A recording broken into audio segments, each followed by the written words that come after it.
Hello नमस्कार दोस्तों।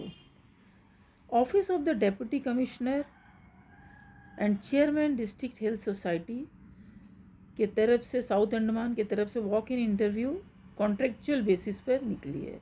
तो देखते हैं हम। Applications are invited from the eligible candidate for appointment to the under mention post purely on contract basis. तो जो भी पोस्ट दी गई है वो प्योरली कॉन्ट्रैक्ट बेसिस पे रहेगी। 7th मंथ के लिए रहेगी under the national health mission south Andaman district to be held on 23 January को इसकी इंटरव्यू होगी। ठीक है, तो नेम ऑफ द पोस्ट देखते हैं, अकाउंटेंट। ठीक है, एक ही पोस्ट है अकाउंटेंट की, एक ही वैकेंसी है। और उसके लिए क्वालिफिकेशन क्या चाहिए? ग्रेजुएट इन कॉमर्स चाहिए आपका। दूसरा है 2 years of experience in maintenance of account double entry system in a recognize society और इंस्टीट्यूशन। तीसरा जो है experience in working with accounting software for at least 2 years।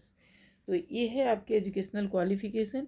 और प्रेफरेंस दी जाएगी familiarity with audit in a recognize society और institution, या फिर MBA PGD in financial management में अगर होता है एक आपको तो प्रेफरेंस दी जाएगी अगर इन सब की सर्टिफिकेट आपके पास है। और कंसोलिडेटेड पे पर मंथ क्या है? 10,500 रुपये है। एज लिमिट क्या है? नॉट बिलो 18 ईयर्स, यानी कि 18 ईयर से कम नहीं होना चाहिए, उससे ज़्यादा होना चाहिए। अब हम देखते हैं किस तरह से रजिस्ट्रेशन होगा कैंडिडेट का। इंटरेस्टेड कैंडिडेट में register their candidature from 8:30 AM to 9:30 AM on 23 January 25। यानी कि आपको 8:30 से 9:30 के बीच में अपना नाम रजिस्टर कराना है 23 जनवरी को ही। और ये कहाँ कराना है? Office of the district health society में जाकर कराना है, साउथ एंड में, room number 40, DC office. And followed by walk in interview from 10:30 से आपकी इंटरव्यू होगी सेम डे, और वहीं पर होगी chamber of the assistant commissioner DC office में। अब आपको डॉक्यूमेंट क्या क्या चाहिए? Self attested photocopy of marksheet, certificates in support of educational qualification, जो भी आपके पास एजुकेशनल क्वालिफिकेशन की सर्टिफिकेट है वो ले जाएंगे। एंड अदर सर्टिफिकेट जैसे एक्सपीरियंस वगैरह कुछ है तो जो भी यहाँ मांगा गया है, degree, post graduate, diploma, professional qualification, birth certificate and any other relevant certificate आपके पास जो भी आप उसे लेकर जाइएगा। Experience certificate specifying nature and period of experience should be enclosed, कि आपका किस तरह का एक्सपीरियंस है वो भी आपको जमा करना है। अब जनरल इन्फॉर्मेशन देखती है। The appointment will be made purely on contract basis and on consolidated पे। ये पूरी तरह से कॉन्ट्रैक्ट बेसिस होगी और जो पेमेंट बताई गई है उसी वही मिलेगी आपको। In case if it is detected at any stage of selection that a candidate does not fulfill the eligibility norms and or that she has furnished any incorrect false information or has suppressed any material facts, his or her candidature will stand cancelled।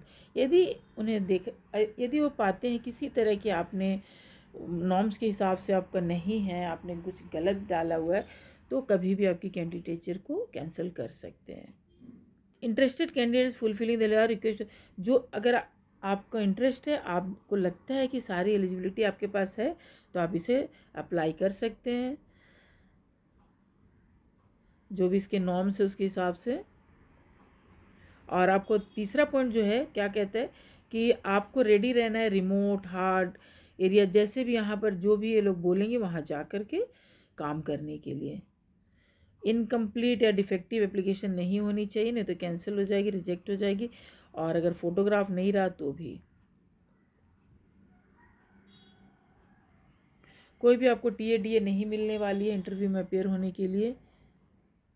Waiting list भी prepare की जाएगी 1 साल जिसकी validity रहेगी, यानी कि अगर मान लीजिए आप वेटिंग लिस्ट में 5 लोग हैं तो 1 साल तक वो 5 लोग रहेंगे, इसके बाद ही वो चेंज होगा।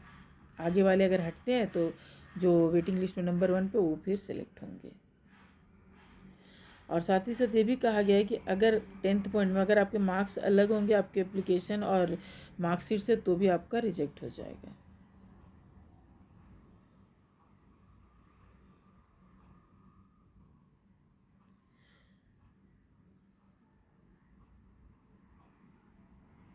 ये मार्क्स का सिस्टम दिया गया, कैसे कैसे आपको मिलेगी मार्क्स।